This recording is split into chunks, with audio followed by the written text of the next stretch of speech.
I'm Charlie Bright of Gold Derby, and today I'm speaking with Shayne Fox, the Emmy-nominated production designer and set decorator of the hit FX and hilarious show What We Do in the Shadows. First question I wanted to ask you is the I know you just finished working, you're doing the stuff on the sixth and final season, but the stuff that the Emmys are going to be talking about this year is the stuff, it would be the stuff from the fifth season. And I'm Perfect. curious as to what was the most challenging set to design for that fifth season of the series? Ooh, good question.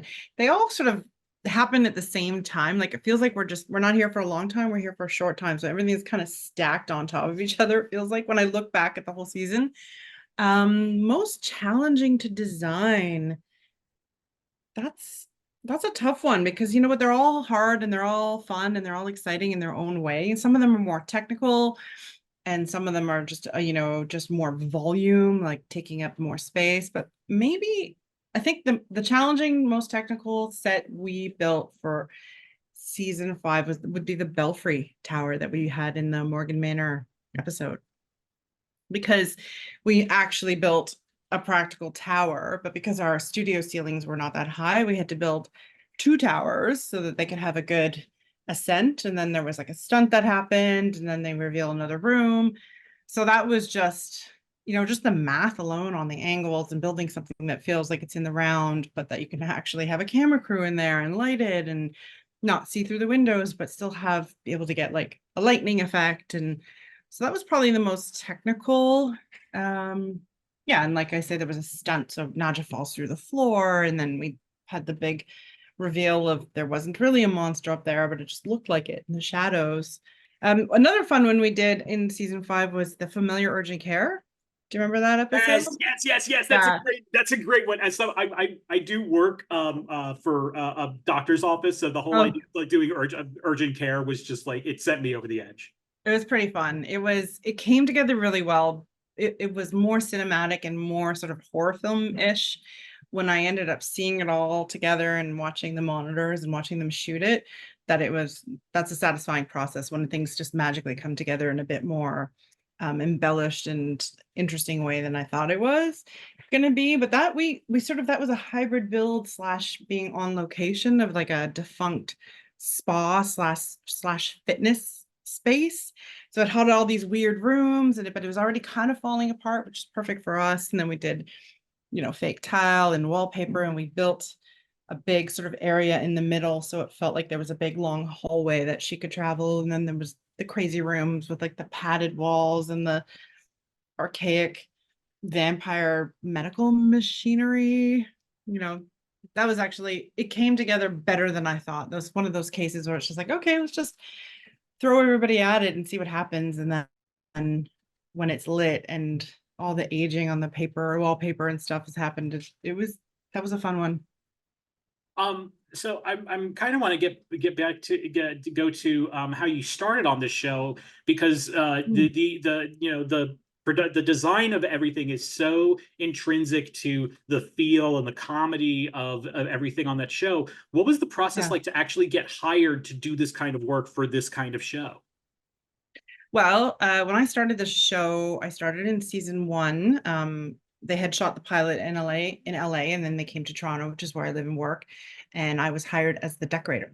So I work for IATSE, like I'm in the union, and I was just one of the decorators they interviewed for the job, and I ended up getting the job. I didn't know where this is going to go and what kind of a bonky show we were going to make, but I knew the movie and I loved it, and I just had a good feeling about it all, and I got the sense that it could be like a super creative thing. So I came on as the decorator for the first 3 seasons. So that meant I did all of the decorating, all the furnishings and wallpapers and fabrics and curtains and lighting. And that was sort of when we kind of established the look of all of these spaces.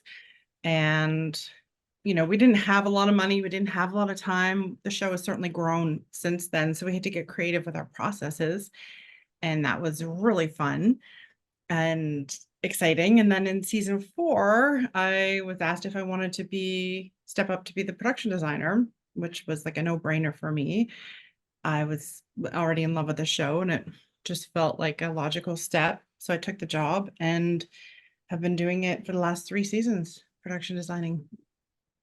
Yeah, I'm curious as also to how it's interesting because you have all this vampire stuff is like very gothic in Yeah. its look and very old fashioned, but it's sort of like it's sort of also like clashing with the modern aesthetic of what's supposed to be the modern aesthetic of Staten Island. Present And day Staten Island, yeah. I'm wondering, like, do you have to take that into consideration with some of the sets that you design for this? Totally. I mean, we have an established look of the show and a palette that we can pull from and references that we can pull from, like Victorian, Baroque, medieval, all the vampire lore, all that imagery and iconography we can pull from. So that's definitely where we lean. But we're always, when we're in the present day and in real world Staten Island, like you say, we try and go for what we call that fish out of water. So, seeing Naja in a very like white institutional space with her outfit and her crazy makeup, that fish out of water, that tension of like Naja in the mundane is sometimes where comedy can really flourish, right? So we're very mindful of that. Sometimes when we look at locations, it's like it's not boring enough. It's too leaning too decory or too interesting. When we leave the mansion, we want to have a stark contrast to make the episodes more visually interesting. And you know, I always feel like there's comedy in the mundane, and it's nice to take our, you know, interesting magical characters and just put them somewhere like really awful and boring.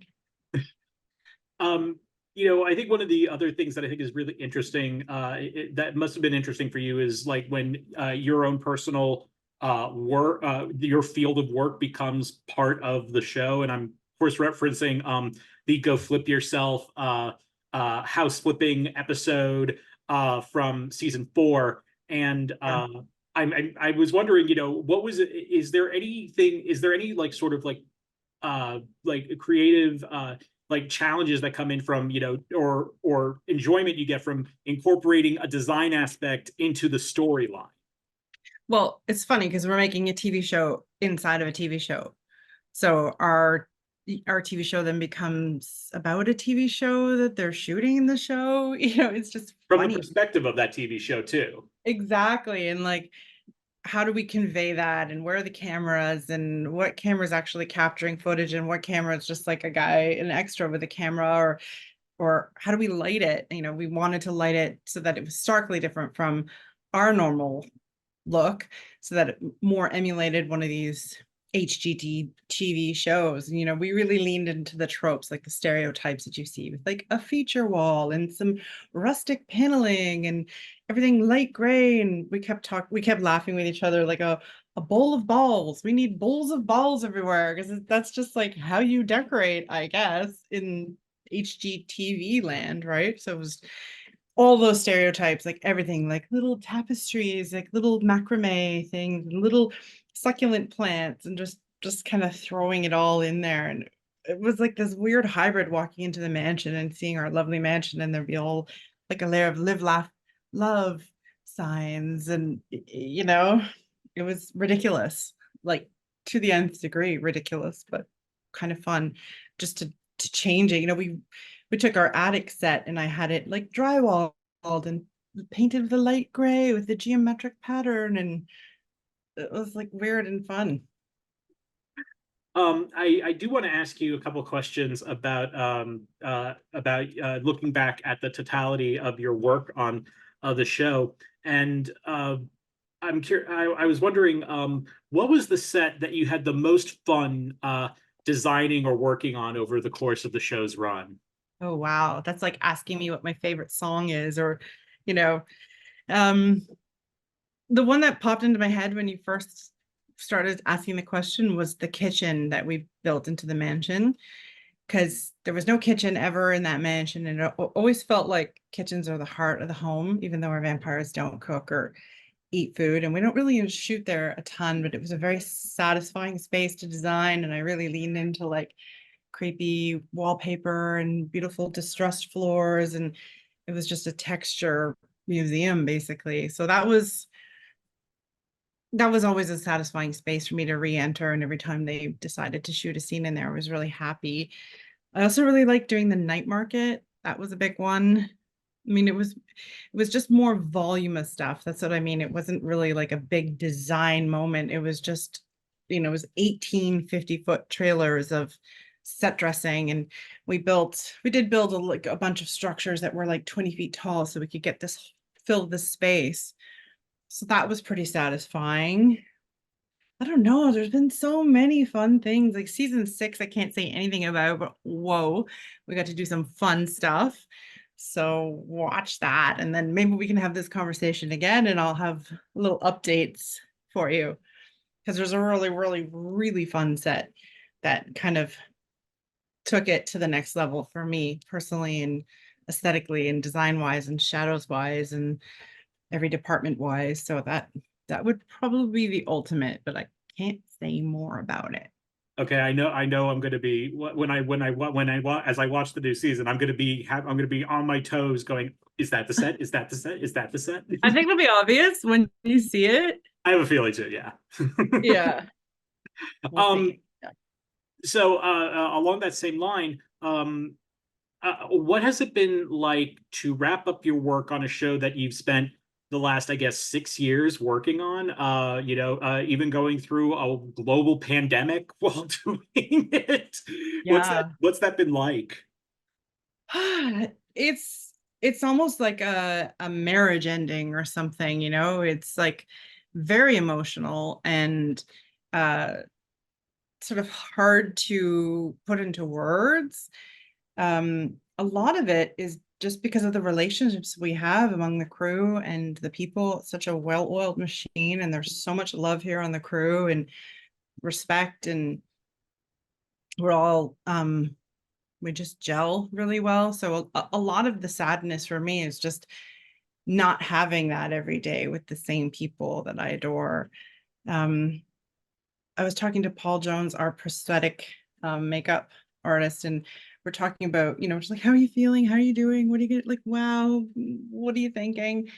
And his point, and it was so succinct when he said it, and it was like, yeah, he's like, I've kind of gone over to the sadness, and I'm sort of coming to terms with it. And I've come around to just feeling really fulfilled. So that's kind of like, yeah, you nailed it. Like, what a joy, what a creative gift we've been given. And it's been so fulfilling. And I feel fulfilled. I like it. That's just kind of sums it up. I'm proud, I'm happy, I'm sad, but mostly I'm grateful to have had the experience and to be part of this amazing team. Um, we are an awards website, and I feel like I have to ask this. You've received 2 Emmy nominations over the past couple of years. Hopefully, a Hmm. third very soon. And I was wondering, what was it like when you received your first nomination back in 2020? What was that like for you? That was awesome. That was during the height of the pandemic, And that right? was So lockdown. Yeah. yeah, that was lockdown. So there was a time where like things became less lockdown, and I think I couldn't fly anywhere. There was no way to go to an award show. So me and my team sat on a patio, like sort of social distancing, and like I had my laptop and we were watching the live feed of it. So it was a bit awkward and weird, but you know, I'm a Toronto girl. Like I've grown up in Canada. My whole career has been here. So to go from doing the shows here and then all of a sudden be part of something like Shadows and have our little Canadian crew be recognized at that level, it's really otherworldly and it's really amazing to get that kind of attention and pat on the back and to sort of just be in that realm. All of a sudden things feel different, you know? So it's exciting. Well, Shayne, thank you so much for joining us. We wish you all the best over the next couple of weeks. And to all of our viewers, please like, share, and subscribe to this video and this channel. And don't forget to go to goldderby.com and keep making your Emmy predictions in advance of the nominations coming out in mid-July. Thanks again, Shayne. Thanks, Charlie. It's been my pleasure.